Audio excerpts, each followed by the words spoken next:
আসসালামু আলাইকুম ওয়ালাইকুম সালাম রহমতুল্লাহ। আমার প্রশ্ন, কোনো মানুষ যদি যখন ওই খাবার খায় আহ, ততবার খাবার ছেড়ে দেয়, পরিমাণে কম দিলেও ছাড়বেই, আল্লাহ হেদায়েত করুন। রোজকার অভ্যাস হয়ে গেছে, বারবার বলার পরেও অপচয় করার কারণে এতে কি ওনার গুনাহ হবে? অবশ্যই গুনাহগার হবে। রিজিক নষ্ট করা জায়েজ না, কম হোক আর বেশি হোক। যত বেশি নষ্ট করবে তত বেশি গুনাহ হবে। রিজিকে বারাকা কি কমে যাবে? হ্যাঁ, অবশ্যই কমে যাবে।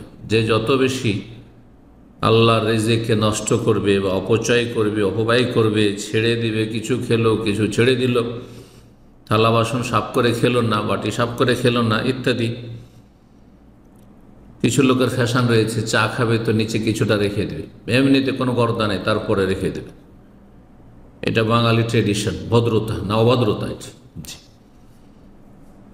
বরকত কমে যাবে। এবং আমি সহিহ মুসলিমের হাদিস রয়েছে 3796 নম্বর হাদিস, নবী সাল্লাল্লাহু আলাইহি ওয়াসাল্লাম বলছেন, তোমাদের কেউ যখন খাবার খাবে তখন যেন চেটে নেই, থালা চেটে নেই, হাত চেটে নেবেন, হাতের আঙ্গুল থালা চেটে নেবেন, তাহলে পরিষ্কার। এমন কি তাহলে জুঠা সামান্য একটু ঝোল হয়তো লেগে আছে, ডাল লেগে আছে হাতে থালায়, সেটাও রাখবেন না।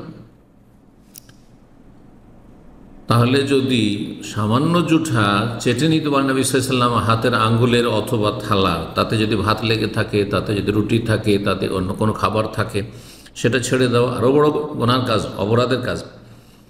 অপচয়কারী শয়তানের ভাই। কানু ইখওয়ানাশ শায়াতিন, ইন্নাল মুবাযযিরিনা কানু ইখওয়ানাশ শায়াতিন। জি, ওয়ালা তুসরিফু, আল্লাহ বলছেন তোমরা অপচয় অপব্যয় করো, ইন্নাল্লাহা লা ইউহিব্বুল মুসরিফিন, অপচয় অপব্যয়কারীদেরকে আল্লাহ ভালোবাসেন না। এই না করে আল্লাহ রাব্বুল আলামিন।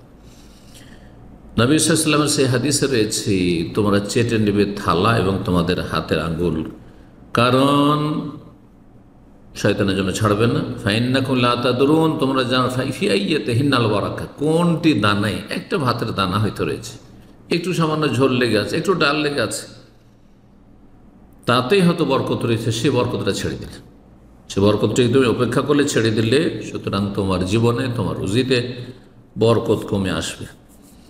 আল্লাহ রাব্বুল আলামিন দিন ইসলামের পুরোপুরি পাবন্দি করার তৌফিক দান করুন।